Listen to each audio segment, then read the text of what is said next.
Et j'aimerais dire à quelqu'un que malgré tes insuffisances, je sais que le géant devant toi est très grand. Mais le Dieu que tu sers est très bien informé sur la taille de tes ennemis. Lorsque tu lui présentes tes insuffisances, lui il ajoute sa divinité en toi. Parce que notre Dieu ne fuit pas devant l'adversité, mais il affronte devant l'adversité. Mais avant que ceux qui l'envoient affrontent l'adversité, il veut se rassurer qu'une portion de sa divinité affecte l'esprit humain de cette personne afin d'incarner sa puissance sur la terre. Pendant que je parle, je lève ma main dans le ciel et je chasse de ta vie, de tes pensées et de ton esprit l'esprit de peur et qui t'envahit. Parce que celui qui est en toi est plus fort que Pharaon, est plus fort que les Amoréens, est plus fort que les Égyptiens, plus fort que Goliath.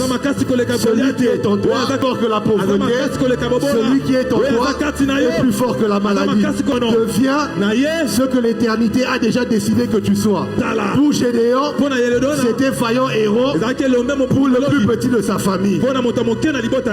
Pour Jérémie, c'était un prophète au lieu de l'enfant qu'il pensait qu'il était. Pour Moïse, c'était Dieu au-delà de la personne qui ne savait pas parler.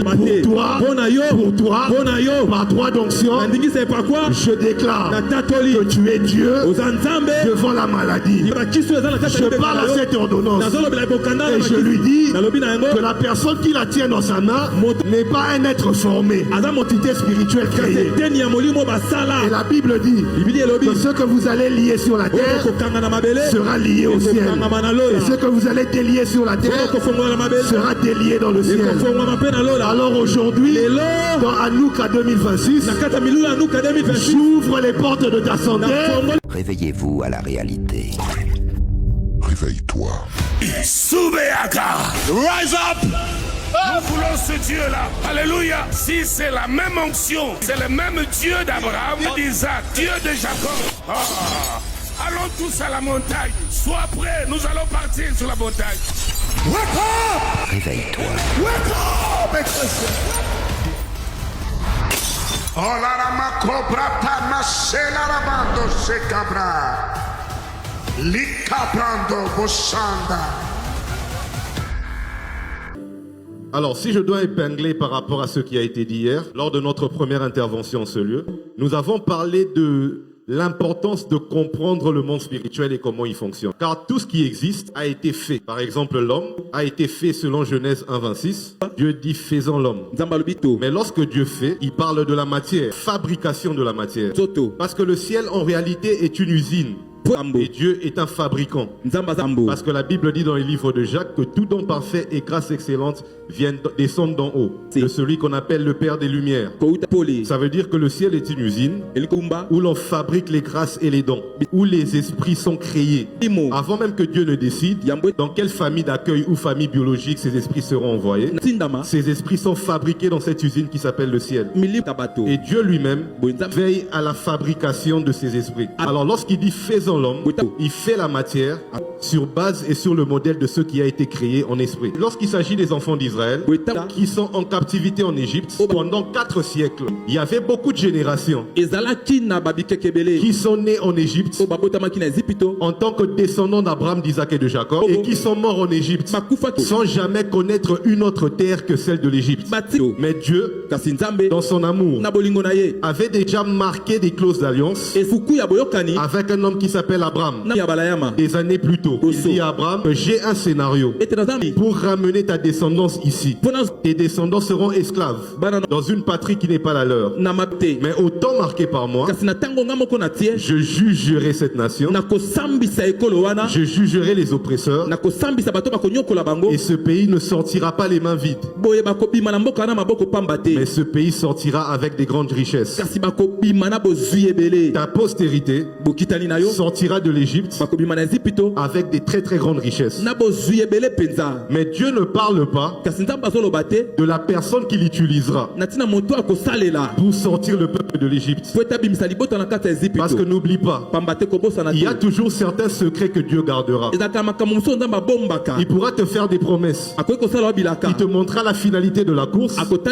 Mais il ne te parlera pas des acteurs qui interviendront en ta faveur pour te mener vers ta destinée. Parce que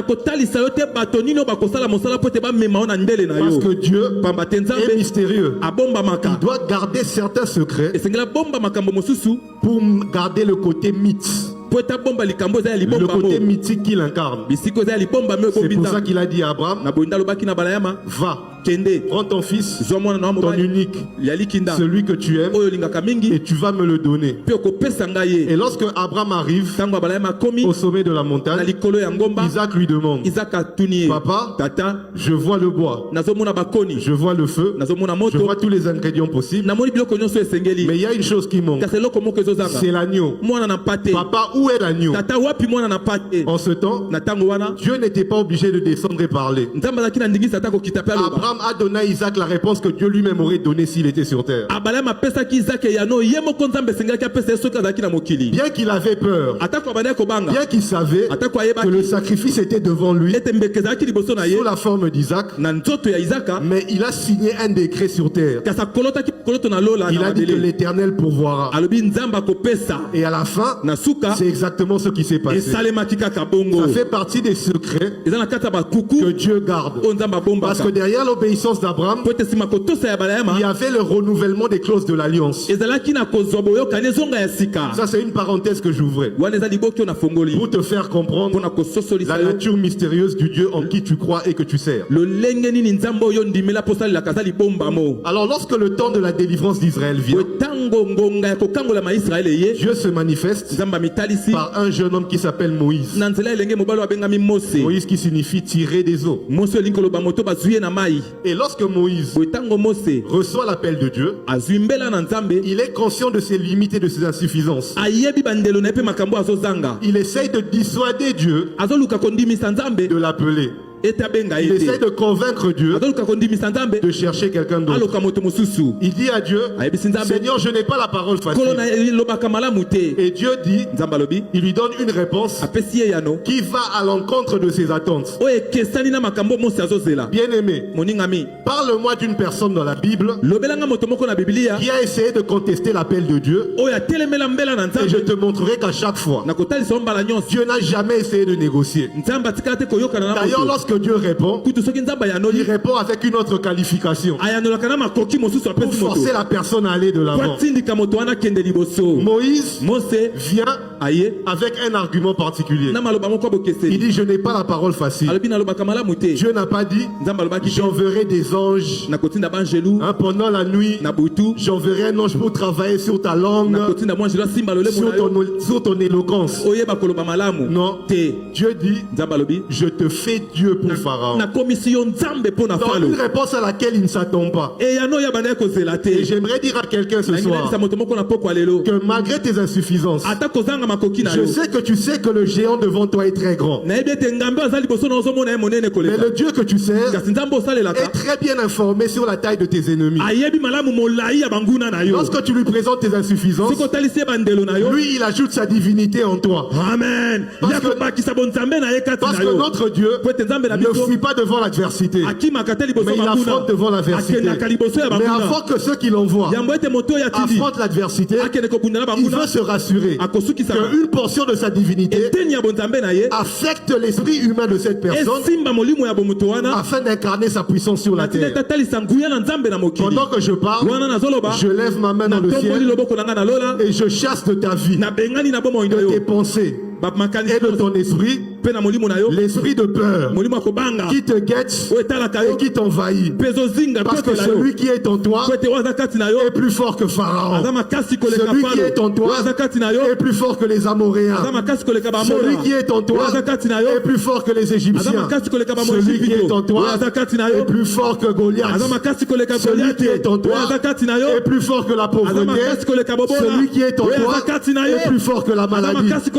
Deviens ce que que l'éternité a déjà décidé que tu sois.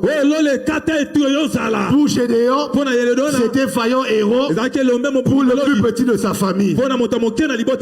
Pour Jérémie, c'était un prophète au lieu de l'enfant qu'il pensait qu'il était. Pour Moïse, c'était Dieu au-delà de la personne qui ne savait pas parler. Pour toi, par droit d'onction, je déclare que tu es Dieu devant la maladie. Je déclare que tu es Dieu pour le médicament qui est dans ton sac. Devant l'ordonnance du médecin que tu gardes dans ta poche, je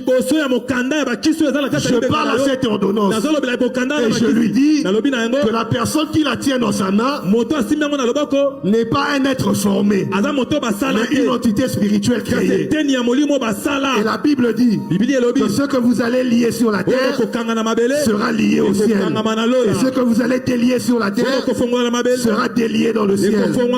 Alors aujourd'hui, dans Hanouka 2026, j'ouvre les portes de ta santé et je décrète que tu entres dans les couloirs de la guérison. Je ferme le couloir de la maladie, j'ouvre le couloir de la guérison. Je ferme le couloir de la pauvreté, j'ouvre le couloir de la richesse et de l'abondance au nom de celui qui a dit: mes brebis, lorsque je viens, je me rassure non seulement qu'elles vivent, parce que tu peux vivre, tu peux exister, mais tu as du mal à payer le loyer à la fin du mois.